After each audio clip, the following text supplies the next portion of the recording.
So, that I made some very healthy choices, honestly, maybe by accident. I don't know. But then college. And this is where your book really resonated with me because I saw myself so much in the college scenarios of, I had been involved in a sport and then was not involved in a college sport.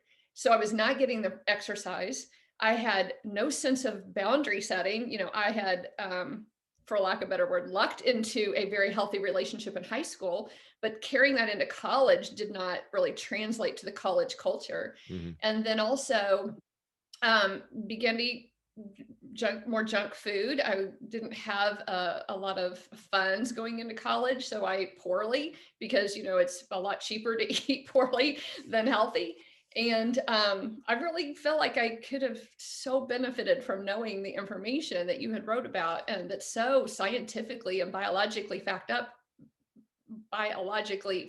backed up.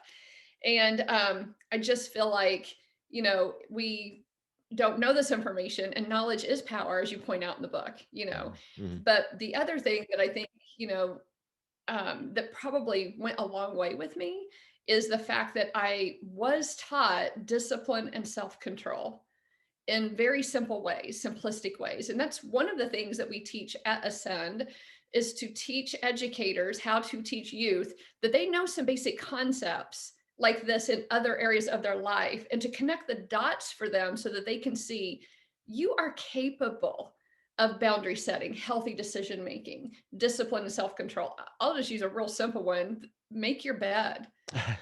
It's not, make your bed. If you get up and make your bed as a discipline, it is it just starts your day that I am in control and I make decisions and here's what I'm doing. Just maybe that's a scientific study. I don't know, but I just think that in college, I started a slippery slope of just dating to try to figure out what this is about. Mhm. And I'm going to be real honest with you. The relationship I found myself in, I was graduating from college and was in a relationship and didn't want to lose it. So I married the guy. And that didn't work out. That did not work out well for me. So then after 7 years and one child, that relationship failed.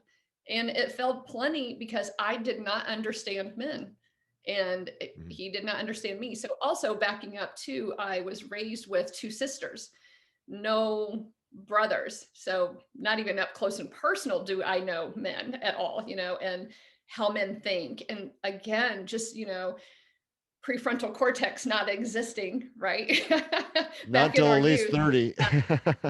Yeah, right. And then not understanding, um, I don't know, just that compelling factor of men to want to be risk takers and, non-monogamous without the discipline and self-control. Not that it's not possible, but anyway, that marriage failed and failed very well.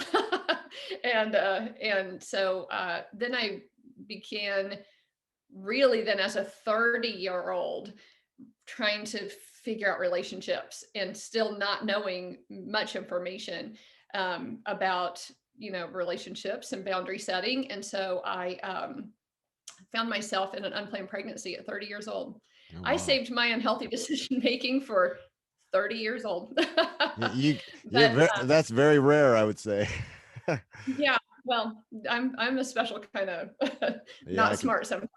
Well, But so I had an unplanned pregnancy at 30, and that gave me my son. I don't have any regrets for the outcomes, but our choices do have outcomes. And another focus, I think maybe listeners, maybe just Americans don't really think through is how our choices always do have outcomes. They'd be healthy or they're not healthy. I mean, healthy choices equal healthy outcomes. Unhealthy choices equal unhealthy outcomes. Look at our diet regimen. Look at almost that translates to all things in life. But in those unhealthy outcomes, I found myself in a second marriage that was very unhealthy because, again, I don't know how to have one. And I didn't understand the differences between men and women, boundary setting.